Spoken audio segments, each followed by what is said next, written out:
we have to really escalate the noise we make so that we'll be heard.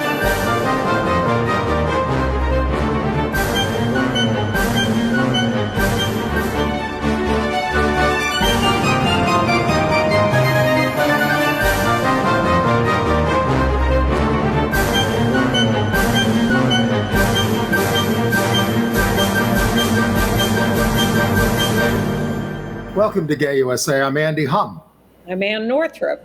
And in the news this week, there was solidarity with Brittney Griner from the White House to the WNBA All-Star Game. And the NBA today. The National Suicide Prevention and Crisis Hotline is going live this weekend with special resources for LGBTQ people. You just have to dial 988. The U.S. Supreme Court is mired in some more scandal. You're so clever, Andy. A Texas court again put the brakes on investigation of parents seeking gender-affirming care for their trans kids. Imagine a Texas court being less extreme. But a Tennessee court told Jews seeking adoption services from a Christian agency to go take a hike. Well, what were they thinking? Come on. Republicans have nominated an out lesbian for lieutenant governor in New York. That's Republicans nominating an out lesbian.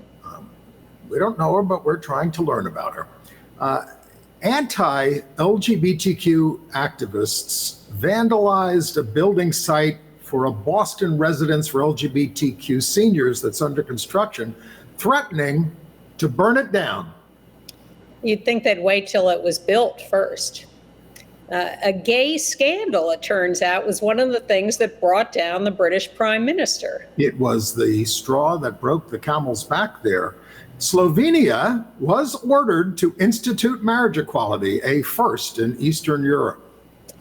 Biden and his FDA are being chided for failure to get millions of monkeypox vaccines we bought here from Denmark. This is a real disgrace. And then we were going to show you the first non-binary person on the cover of Vogue magazine. We were, or we are? We are. Okay. And we'll also give you the LGBTQ take on the Emmy nominations.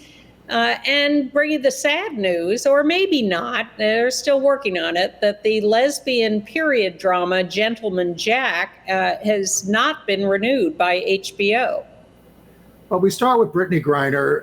It's been all over the news. She pled guilty to the charges of, carrying drugs with her. She faces 10 years in jail for this. They haven't sentenced her yet. She says they were in her luggage by mistake. She carried a picture of her wife into the courtroom. So she's been so again, this apparently had to happen if we're going to start negotiating to get her out. And so, the WNBA All-Stars all wore the uniform of Brittney Griner over the weekend, showing solidarity with her, both teams in that. And as Ann just said, also, what happened in the NBA, Ann? Well, first of all, the WNBA players at the All-Star game changed uniforms at halftime to all put on uniforms with Brittney's number and name on them. And then today, as we tape on Wednesday, LeBron James came out with a statement supporting Brittney, although he got in a little trouble because he said the U.S. is not supporting her enough. And if I were her, I'd think twice about coming back here. And people said, whoa, wait a minute. Whoa. Then he had to put out a statement saying, no, I love the U.S., blah, blah, blah. When she went to court, and I thought it was actually quite an interesting, elegant plea for her to say, look, I was just packing quickly and I put them in there by accident, whatever. It wasn't. We're talking about trace amounts of a drug. She's not a drug trafficker. 10 years? No. And a viewer actually had an interesting suggestion, which is that the WNBA, all these players play all over the world because they don't think they're paid enough by the WNBA. They're not paid, tiny amounts, but certainly nowhere near their male counterparts. And so our viewers suggested, well, why don't the WNBA players boycott going to these other countries, particularly Russia, if this is the way they're going to be treated in Russia? And I thought that was a very, very interesting suggestion. Yes. I don't think they'll be picked up by Saudi Arabia. Well, I don't think they should play for Saudi Arabia. Of course. But like those damn golfers. All right. So Megan Rapinoe was one of 17 Americans to receive the Presidential Medal of Freedom at the White House, and had on her lapel that she was the suit she was wearing, embroidered with the letters BG for Brittney Griner. It was her show of solidarity. Yeah, I think the writing there was something she put on her posting of this picture on Instagram or Facebook or wherever. But the embroidery was there on the jacket.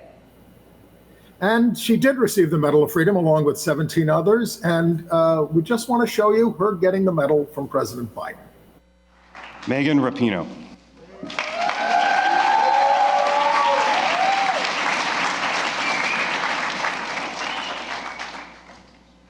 World Cup champion, Olympic gold medalist, named the world's best women's soccer player, Megan Rapinoe is one of America's great athletes. Known for her creative play and leadership, she also leads with a fierce will off the field.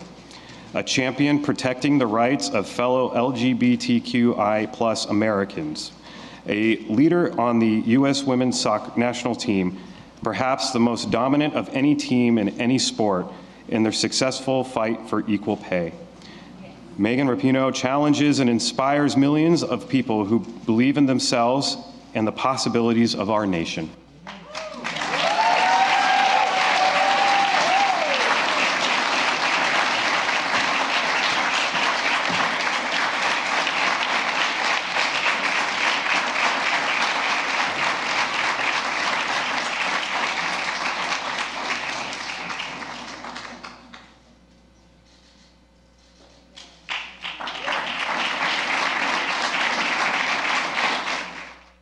What you want about Joe Biden, but he picked a great group of 17 Americans to honor at that ceremony. It was quite moving.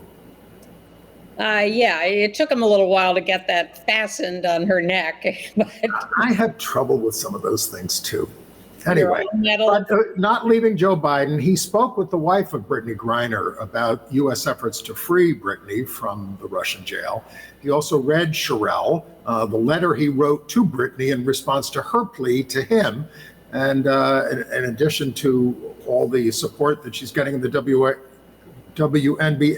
Brittney's team held a rally for her last Wednesday night in Phoenix. And that letter from Biden to Brittney was handed to her in court when she was there, taking her guilty plea. So we'll obviously keep an eye on her. More and more people are understanding that we need to talk about Brittney Griner and keep that in the news. In worse national news, we learned that the IRS under Trump allowed the Family Research Council, a right-wing advocacy group led by a guy named Tony Perkins, be classified as a church in order to be able to hide their donors. Trump made this guy, Charles Rettig, commissioner in 2018. He's still there. He's a Beverly Hills lawyer for the wealthy. His term expires in November, and they're looking for replacements. And I hope so, because he also used him to punish his enemies with very deep audits. And religion is also infiltrating the Supreme Court in ways that we are just beginning to understand, because a woman from the Liberty Council, which you know as one of their right-wing religious legal organizations that fights us at every turn and files suits everywhere, was caught on a hot mic telling a Rolling, I don't know who she was talking to, but Rolling Stone reported this, that she regularly prays with Supreme Court justices at the Supreme Court. In chambers. And this has been going on since the late 1990s with Scalia and Alito and Clarence Thomas. They're grooming the justices for the, destruction of the wall of separation. Well, if nothing else, it's a conflict of interest because they have cases before the Supreme Court all the time, and more and more. Liberty Counsel had briefs on the Dobbs case that overturned Roe. Absolutely, and every case involving us and everything else. There is no code of ethics for Supreme Court justices. There is for lower court justices. If we're going to have a code of ethics, it has to be written by the Congress. Isn't this something people could agree on? No. Well, Really? It would apply to all justices, and look, they're upset. They think our side, we don't know, leaked the Alito decision. But so look, it should apply to everybody, and they should get it done, among other things, if this country is going to survive. Why do they really care if the Alito decision was leaked? They put it out anyway and have the majority and have accomplished what they want accomplished. No big deal. It was leaked. Well, two can play it well.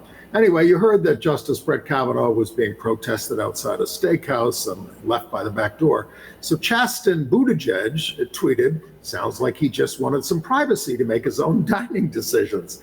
And Pete defended him. Public officials need to respect the right to peacefully protest. And the court has never reined in the harassing protests of women as they go into abortion services. Protests have been held outside the president's house forever. Please, it's just ridiculous. And so now there is a federal law that forbids demonstrations intended to sway judges in pending cases, but Dobbs, which they were protesting, is not a pending case. And how do they feel about litigants praying with the justices inside the Supreme Court? Exactly. By the way, Pete and Chasten have made an interesting move, literally. They have left their home in Indiana to move to Michigan, Traverse City, which is Chasten's hometown. So the idea is for the kids to be near their grandparents. But it's also seen as a smart move politically because Michigan could be a better home ground for Pete to run for office. It's a swing state. Indiana. It is. It's a scary state. We're scared of losing Gretchen Whitmer as governor there and Dana Nessel as attorney general, but it shows more promise than Indiana these days. We have told you that contraception is on Justice Thomas's chopping block, but this week a company named HRA Pharma submitted its first ever application to the FDA to switch a progestin-only daily birth control pill from prescription to over-the-counter. And welcome to the 21st century. A pharmacist refused to sell condoms to a married woman on the grounds that it was against his religion. Condoms? Condoms. What about for disease protection? No, they're for that. No, I think it's all for, he's smirking and trying to be cute about being against contraception of any sort. Okay. All right. And by the way, religious right to do that. By the way, in terms of politics and running for things, the Victory Fund has a new report out, Few and Under Fire, LGBTQ school board members in the United States. We're only 1% of school board members in the United States, and we're about 7% of the population. So we need 6,000 more. It's a tough job, they say. You will get yelled at, but the people who do it in our community are doing it to try to protect LGBTQ youth. Go to victoryinstitute.org. I'll give you the full link in the email. Well, here's the kind of thing you can work on if you're on the school board. In Duval County, Florida, the school board canceled an anti-bullying video that was made by students for students because it contained, LGBTQ material. If you were on that school board, you might have been able to save that anti-bullying video. In Pennsylvania, the Republican-dominated legislature passed an amendment to the state constitution saying it doesn't guarantee any rights to abortion or public funding of abortion. And they want, now, of course, with the constitutional amendment, there is no role for Governor Wolf, who's a Democrat. If the legislature passes it again, it goes to the voters. And if the voters elect extremist Representative Governor Mastriano, they can ban abortion in law. Josh Shapiro is the Democratic nominee for governor there. Wait, what you're saying is that there's no role for a governor in passing or stopping it, but if the people pass it, then it empowers the governor to lead a legislation to ban it. Right. Yeah, I get it. All right. In New York, we missed this story. The running mate of anti-LGBTQ Republican nominee for governor, Lee Zeldin, versus Kathy Hochul, the Democrat. This woman is an out lesbian. Allison Esposito, of late a deputy inspector at Brooklyn's 70th precinct. She thinks Republicans get a bad rap on the gay issue, even though their House members are 100% anti-LGBTQ. She says she wants equal protection under law.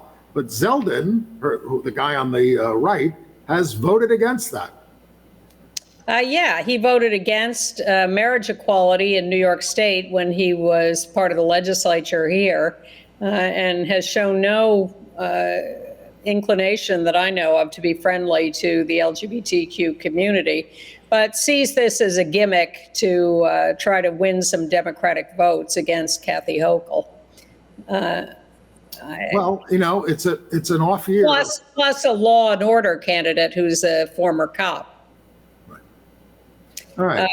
Should we go to Texas? No, we should go to the 988 yes. hotline. Absolutely. So there has been a national suicide prevention hotline, or a regular phone number, but the powers that be have decided that's too complicated and too iffy for people to be able to access it. So they've created a new service called 988, the National Suicide Prevention and Crisis Hotline. It is not just about suicide prevention.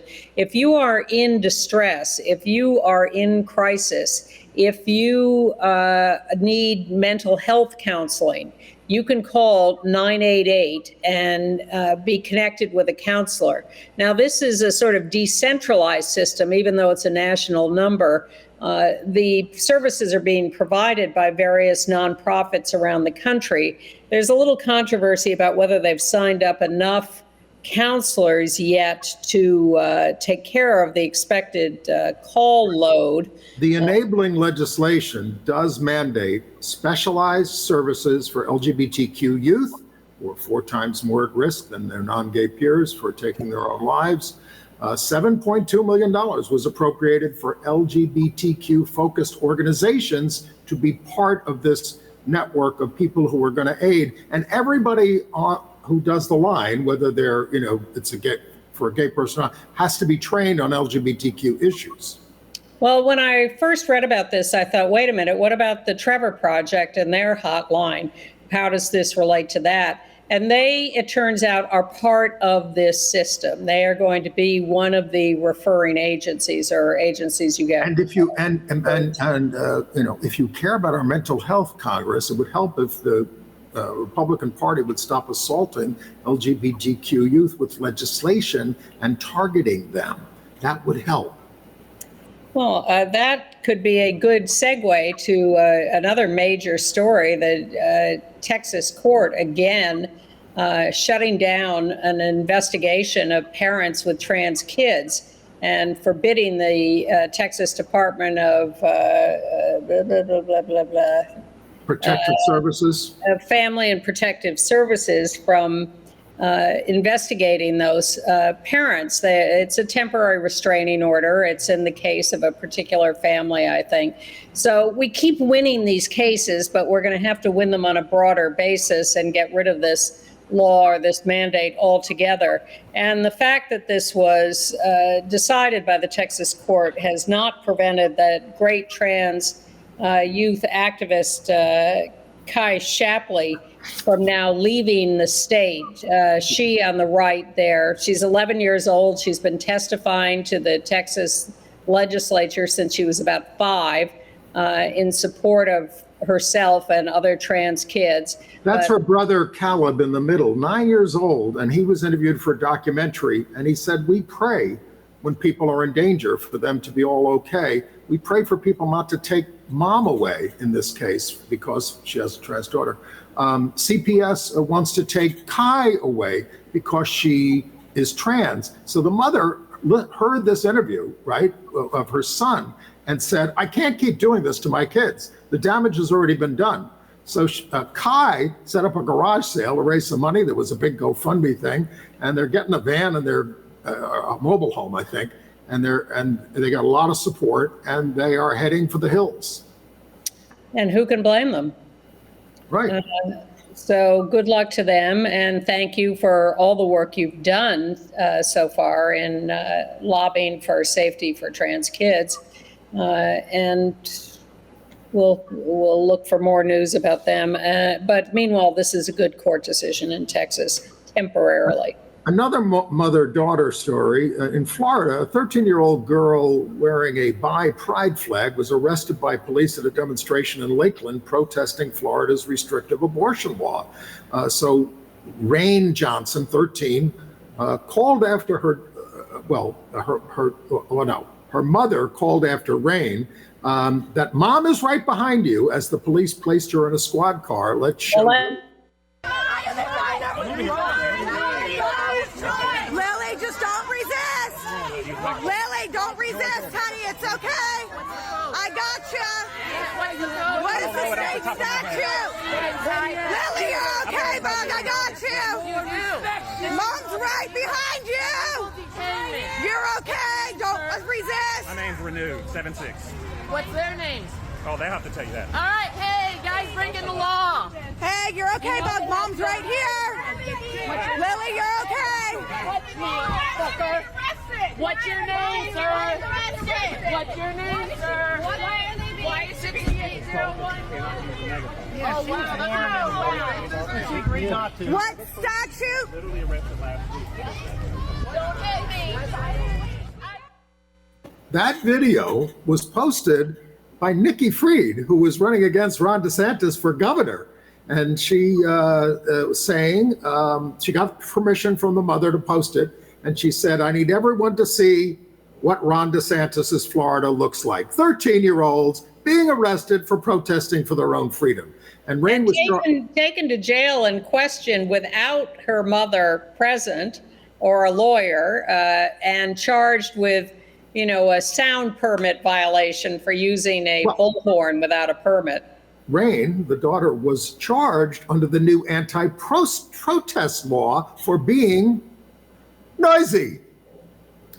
Rain, as soon as she got out, she joined another protest. Yeah, she identifies as bisexual. Also in Florida, in Davenport, Florida, the federal government is coming in the person of HUD, the Housing and Urban Development Department, to prosecute an RV park owner who is charged with anti-trans discrimination after sending a letter to a resident of the RV park saying, you have got to, this is a trans woman, and the letter says, you must act, talk, and dress like a man. A letter from the RV park owner. Well, you know, again, people wonder where all this comes from, and there's always been prejudice, but this stuff is ginned up 24 hours a day on the Fox network, which these people watch. And then they get the idea that these are our enemies and we must think about them. We must go to pride parades. We must, you know, shut down trans people. That's where it's all coming from. Well, it's not only ugly, it is extremely dangerous, and it's getting worse. And all you have to do is watch these January 6th committee hearings and the details about how people are provoked to violence and how desperate they get and how ginned up to that hysteria that with their guns. and grenades. They brought grenades to the Capitol too, to see what is coming down on us. This is not just a simple debate about our right to exist. This is really dangerous territory. Watch your backs. But things are a bit milder in Vermont. Becca Balint, the out lesbian candidate for the state's one U.S. House seat, got a boost in her primary bid with an endorsement from Senator Bernie Sanders, who once held that seat himself. Well, good. And the Match Group, which is the company that owns the Match, Tinder, OkCupid dating sites, was caught out donating tens of thousands of dollars to Republican candidates who are, of course, provoking all this hate and violence against us. So they have agreed to end their donations to both the Republican and Democratic Attorneys General associations. And is Sean Patrick Maloney going to, the out congressperson, going to stop taking money from right-wing organizations for his European trips? Well, you know, that's a slight distortion of what happened. It was trips funded by a number of organizations, including a right-wing organization. Read the whole list, Sean. Yeah, well, my objection is to how much money he spent. Like, he takes a trip to London with his husband, $50,000 reimbursed by the funding organizations. These were bipartisan trips in that there were Democrats and Republicans on them, but there were far more Republicans on these trips than Democrats. All right. Utah has a constitutional amendment and a law outlawing same-sex marriage that would go back into effect if the Supreme Court overturns the Obergefell decision. So outstate Senator Derek Kitchen, who won, a gay guy who won the lawsuit for the right to marry in 2013, has introduced a bill to repeal the anti-gay laws, and he has support from members of both parties. But the state Senate President, Stuart Adams, is not only blocking the bill, but ready to band with other states to sue to overturn Obergefell at the Supreme Court. So, as a viewer reminded us this week, it's Obergefell. All right, Obergefell. And he's worried too and speaks openly about it. Jim, more states need to get behind the repeal of their anti-gay laws, especially in California, which they're working on. It's a mess out there. All right. Going through it. Oh, in Colorado, Parker, Colorado, which is a more rural area, a teacher is suing because he says he was fired because he objected to a production of the Laramie Project at his school, which he calls anti-Christian. And he says this is religious discrimination to fire him. The school says that he was objecting not only to that, but to COVID mandates, and clearly was just being too impossible. But he's suing, and we'll see whether he is able to assert a religious right to his views. And Army Project, good show. The only show I ever invested in the off-Broadway production, which lost money. But it's very successful on college campuses and in high schools.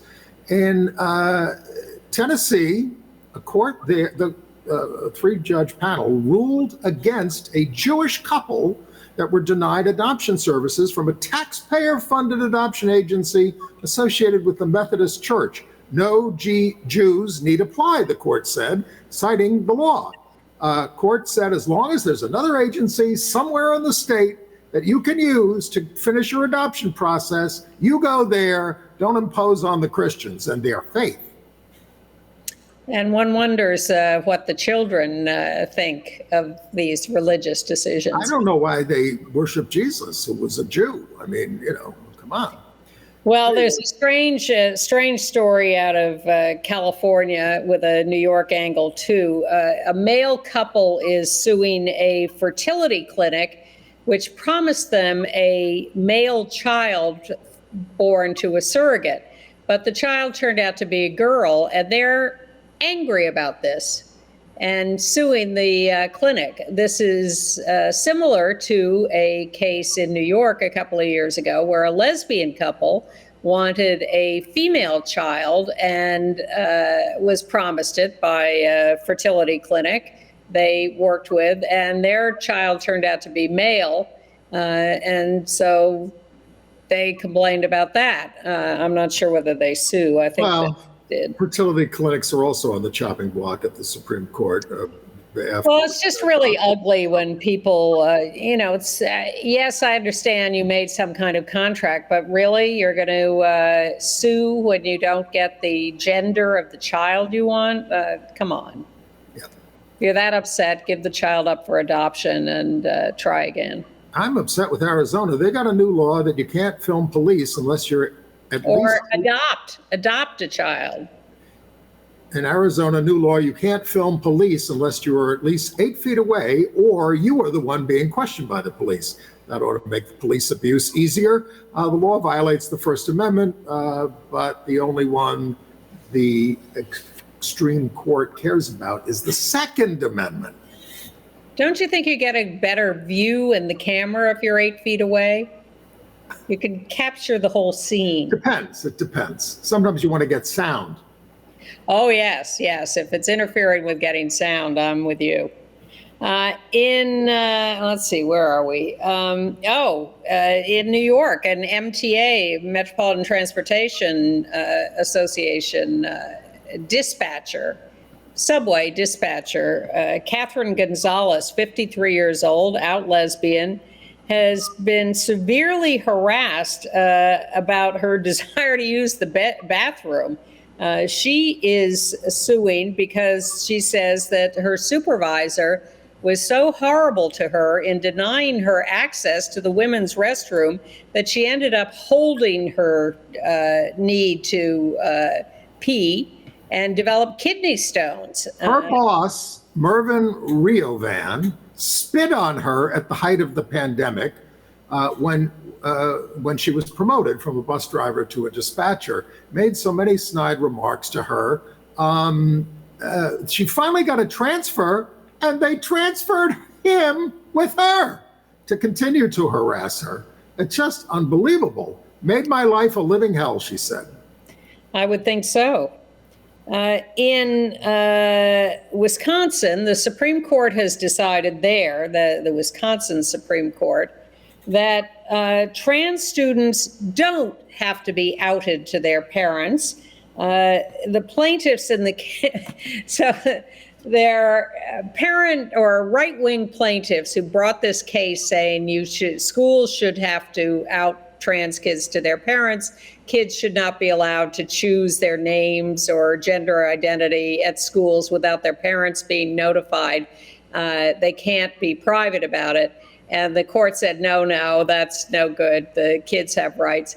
The plaintiffs, the right-wingers who brought this case, insisted on remaining anonymous in bringing this suit. Do. Do you see yourselves? I guess not. All right. Back in New York, in the gays behaving badly department, the new Q bar in Hell's Kitchen. They ousted partner Frankie Sharp, and he's suing over how the owner, Alan Pekas, for making the club hostile to any group other than white young gay men. Pekas allegedly didn't want patrons who looked like they were from the Bronx or who he called Blatinos and favored white twinks. He allowed drugs in the club, used it as a sex club, and had sex with customers in front of staff, shut out women, indulged underage patrons at the bar. He's been replaced, but Sharp was fired. And the club, which includes Zachary Quinto as an investor, denies all the charges. Yeah, and Billy Porter was used in some of the promotional materials too. Oh, a lot of celebs were involved with it. I mean, they didn't necessarily know what was going on, and I'm sure they condemn it. And also in New York, in our very own neighborhood, right around the corner, Roxanne Gay, very well-known columnist, writer, and lesbian, has been hanging a pride flag outside her house. I'd show it to you, but I don't want to reveal her exact address. And she got a note from someone in the neighborhood who identified themselves as a Christian, saying that they should take down that flag, that was inappropriate, and just set it in the mail out of the blue. Shoot if you want this old gray head, but spare our movement's flag. Anyway, in Virginia, Republican governor is behaving badly. Glenn Youngkin. He's very smooth. I saw him over the weekend on the talk. Oh, very, very. He has added religious language to the state diversity training, quoting in this diversity training his own inauguration address that every one of us is made in the image of our creator. Really? Mass murderers? I mean, that's a... Well, he's right there with Ron DeSantis as being touted as the next Republican presidential candidate. He's not nasty enough. He doesn't snarl enough. Well, that's why people think he has a chance, but you're right that he may have a tougher time in the primary not being like that. Good news from Indiana, where a U.S. steel worker has convinced his union to fight for the company, including coverage in their union contract for trans health care for workers and their families. He has a trans daughter. He and his wife fought for this, and they won. And the union went along with it, and the company went along with it. So if you work for U.S. Steel, you can get health care for your trans child or family member. In New York, again, in response to Drag Queen Story Hour, the right-wing Blue Lives Matter group is pushing Law Enforcement Story Hour to show kids that police officers are not bad and to aid in recruitment, something the drag artists do not engage in during their storytelling. Correct. The backers say, we have no problem with the Drag Time Story Hour. We just want the kids exposed to additional voices. Okay. In Florida, Palm Beach Atlantic University, which is a Christian university, had admitted a new student who they found out was a lesbian. When they found out she was a lesbian, they rescinded her admission on the grounds that it would not be safe to put her in a girls' dorm. God, good grief. I got news for you. There are plenty of us in girls' dorms all over the place, and we do not prey on other girls who are not interested. Well, our books continue to be unsafe. In Connecticut and Coventry, at the Booth and Dimmock Library, a right-wing mom was offended by a pride display of LGBTQ books. We have a picture. Brought them to the front desk, used hateful language, and demanded that they be burned. The woman identified herself as a Christian taxpayer. Very disturbing. This is my home state. I hate to think of anyone in Connecticut being so hateful. And there's something about being sent to Coventry. Could we send her to Coventry, which is a phrase meaning silence her? That would be nice. But she seems to be trying to silence the LGBT community. And in Hyde Park, Mass, part of Boston, they're building a new LGBTQ friendly senior housing. It's just a construction site at the moment, but that didn't stop vandals from showing up and writing, hateful, homophobic language all over the signs. Well, I mean, the white nationalist anti-LGBTQ Patriot Front was in town, and they are suspected of doing this. The signs say, we're going to burn this. You effings are going to die by fire, die slow.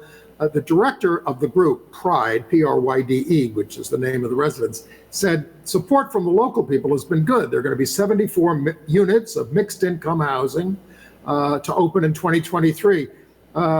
Sunday, supporters rallied at the site, including Mayor Michelle Wu and DA Kevin Hayden. Nice. Well, back to Utah, BYU, is a university that has shut down LGBTQ stuff for years. Well, they have program for people to acquire a master's in speech pathology. And so they serve members of the community who need speech pathologists. Well, they have just said they will not help trans people. The master's students are not allowed to have clients who are trans who are trying to amend their vocal presentation. Is this against God's will? Of course. God. Well, the banning is against God's will. In Decatur, Georgia, a trans woman, Erin White, is suing, harassed by her coworkers and her manager, who fired her on the grounds that she was late too often. But she sees through this as a transphobic firing. But good news from Idaho. There's a classic rock radio station there, KKGL, and they have every year during Pride Month, they put up a new logo using the Pride flag. This is the Progress Pride flag with their classic rock logo. Well, some of their listeners complained and were very hateful in their complaints. And so the radio station says, not only are we going to keep doing this, we're going to extend this for months as long as you keep sending hateful messages. Thank you to KKGL. Good. All right. You ready for international news? Yes, I am. We told you last week about the actor Uche Maduagwad, who came out publicly in response to the fact that a Sharia court in the north part of Nigeria sentenced 3 men to death by stoning. There's his picture. Says he was arrested for this, beaten by security personnel for calling on Biden to sanction the Nigerian president and that northern state for anti-LGBTQ judgments. He deleted a video of himself tearfully talking about it, but wow, he's a brave guy. He is, and this wave of violence really is sweeping the world. More about that in a second. But fill us in on the Boris Johnson. Everybody heard that Boris Johnson announced that he's going to step down when they get a new leader. He didn't resign. He's hanging in there until they get a new leader, probably in September or so. Anyway, so he has survived many, many scandals, but what was it that everybody started to come out and say, I resign, I'm quitting, I hate you? Well, it was because he lied about what this guy with him, Chris Pincher, who was his deputy whip, Pincher had been observed by a bunch of Tories in a private club groping other men. And apparently this happened before. And Boris lied and said, oh, I never heard about this, and I didn't know about the previous incident. And he had all of his aides go out and say, oh, no, we didn't know anything about it. And these were the lies. This was what he said, and when he finally was reminded, he said, oh, I forgot about that. So it's sort of like the Profumo scandal, a sex scandal that's going to bring him down, as opposed to all the financial corruption in his administration. And COVID violations and parties and everything else. Right. And Brexit being a bust and an endless list. Well, back to the violence. In Ankara, Turkey, we showed you the Istanbul parade a couple of weeks ago, which was broken up by the government. Well, they did it again in Ankara. Cops using tear gas, arresting 36 people at Pride. All Pride marches have been banned in Turkey, and the government is just relentless about shutting them down. Well, they're catering to their religious right. Yeah, the people are not going to stop trying to do this and will prevail, I'm sure, eventually. And Erdogan can't live forever. But again, bravery in Turkey as people come out to defy these laws. Only the good die young. Back to the United Kingdom, the British Triathlon group has banned trans women from competing against women classified as female at birth. they are establishing a separate category for trans women, sort of like the swimming thing, so that they can continue to participate. There are no trans women in the elite triathlon movement at the moment. I thought what they were establishing was an open category that would be for everyone, including men who aren't cisgender women. So that's what swimming did. Yes. In Slovenia, the Constitutional Court there ordered the country to establish marriage equality, put it into immediate effect. Also adoption rights under the Constitution's prohibition of discrimination. Parliament has 6 months to amend the laws, but same-sex couples can marry and adopt now, Slovenia. Let's get that court to come here and interpret our Constitution. That would be great. Yeah. It's been, by the way, this was pushed by the LGBT group there, and it said it took them 25 years. Never too late. It took us 25 years just to march on the St. Patrick's Day parade. Please, let's not forget. And how long did it take you to pass the non-discrimination law in New York City? 15 years in New York, and it was passed in many other cities elsewhere. And we still haven't passed the Federal Equality Act throughout the entire Congress, just the House, which is run by Democrats. Get it? And we only decriminalized sodomy in this country in 2003, and that could be gone any minute. Although I think only 14 states still have it on the books. They could pass new laws. Yes, they could. The Supreme Court in Israel has affirmed that online civil marriages must be recognized. What happens is in Israel, you can only get married in Israel in a religious ceremony. So people who want civil marriage, secular marriages, do it either by getting married in another country, or you can do it online. And particularly in Utah, you can get married as Israelis in Utah. Including gay people for the moment. For the moment, gay people can do this too, but they're a little worried that, developments in Utah may mess them up. The Likud party and the Religious Zionist Party condemn the ruling, and they vow legislation to negate it. Well, they want, I'm sure, only religious marriages, right? Likud? Sorry? Likud wants only religious marriages? Yes. Yeah. In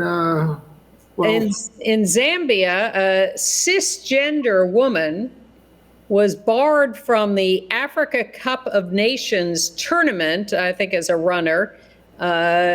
She was judged to have too much testosterone. This policing of people's bodies has got to stop. Well, let's cheer you up then with the story of Corbin Green, 16, this kid in England. He told his mother, his mom, at the age of 12, he wanted to go to the prom in a gown at Archbishop Sandcroft High School in Harleston, Norfolk, England. He was inspired, we have a picture of him. He was inspired by Billy Porter, and that's what he did at his prom. His mother He's was the one on the right. His mother was very proud. When he got out of the car, everyone cheered. Teachers were crying because he was being who he wanted to be, the mother said. Corbin already has a drag persona, Miss Frou Frou. He didn't go to the prom in full drag, but as himself in this picture. He identifies as gay, wants a career in show business, and he wants to be on RuPaul's Drag Race. Well, we got a couple of other positive stories. In Berlin, Germany, a mosque has started flying a rainbow flag to indicate that they are a safe space for LGBTQ Muslims. They're getting some blowback from more conservative Muslim sites, but they are devoted to being progressive and welcoming and safe by flying the rainbow flag. And progress from the World Professional Association for Trans Health, they're not succumbing to the current mood. They're recommending lowering the minimum age for starting gender transition treatment, starting hormones as young as 14, 2 years earlier than previous advice said. Some surgeries, they said, could be done at 15 or 17. a year or so earlier than previous. They say it's unethical and harmful to withhold early treatment. The new recommendations for adults have changed as well. And the UN Human Rights Council has renewed the tenure of the independent expert on sexual orientation and gender identity as a worldwide monitor of what's going on. 23 nations voted yes, 17 voted no, 7 abstained. It's a good thing those abstainers didn't vote no, or it would not have been renewed. You may not be thinking of the Ukraine war as much as you were. It continues to be hell. But 28,000 people in the Ukraine petitioned the government to legalize same-sex marriage, and that requires President Zelensky to consider it. Neither marriage nor civil unions are legal there. Same-sex relations are not criminalized, but only about 24% of people polled support same-sex marriage there. All right, we are not in possession of a lot more time, so let's move on to monkeypox. Well, I mean, the big news about monkeypox, and the thing you need to focus on, is that the United States has 17 million vaccines stored in Denmark that we're not getting over here because the FDA said, oh, their license expired or something in our inspection. We have to do new inspections. The EU has inspected this plant. Good grief, this thing is spreading out of control. So all kinds of public officials, this is what the progress of these lesions is from the time they looks like a pimple, and then it gets big, and then it pops, and then it creates a scab, and that's what it looks like on your arm. And it can get all over your face, and I'm not going to show you, but it can get in your genitalia and your anus. So and again, it does clear up. It does clear up on its own. There's really no treatment for it. There's some pain medication when you're suffering from the symptoms, but you don't want this, and the more it's still a huge problem. Gay men are trying to be very responsible, at least by wanting these vaccines. They get snapped up as soon as they're released. But I also learned, those of us who got the smallpox vaccine, it stopped in 1972. We have some immunity, but not entirely. And if we get it, we may get milder symptoms. All right. Well, I'm sure we could have gotten help from Dr. Joyce Lashoff, but she has died at age 96. She was the director of the Illinois Department of Health in the 70s, where she was very pro-abortion. In the 80s, she was fighting AIDS stigma. She fought South African apartheid. She was a social justice warrior working on issues of race, class, and gender, and finally at the Berkeley School of Public Health, which she ran in Berkeley, California. She was amazing and a great public health leader. And, at the end of her life, she saw Roe v. Wade crumbling, and she said to her daughter, how could that have happened? Anyway, it's up to us to carry on her work. Exactly. All right. In more entertainment-oriented news, Vogue magazine has put a non-binary person on the cover, Emma Corrin. You may remember her from playing Lady Diana in The Crown, and she is on the cover of Vogue magazine, their first non-binary or out non-binary cover. The whole issue is, is a celebration of LGBTQ creatives, designers, activists, and stars. Emma says, gender just isn't something that feels fixed with me and never will be. Yeah. And the Disney Channel has its first trans character on the Disney Channel in Raven-Symoné's show, Raven's House. So congratulations to them. In Provincetown, Massachusetts, if you're up there or headed there, the Provincetown Theater, run by David Drake, has a production of Sarah Schulman's new comedy, The Lady Hamlet, up until July 21st. It's a play about a lesbian artist's wish to exist. It is a farce. That's their quote. It's a fencing match over the definition of gender. It sounds quite interesting.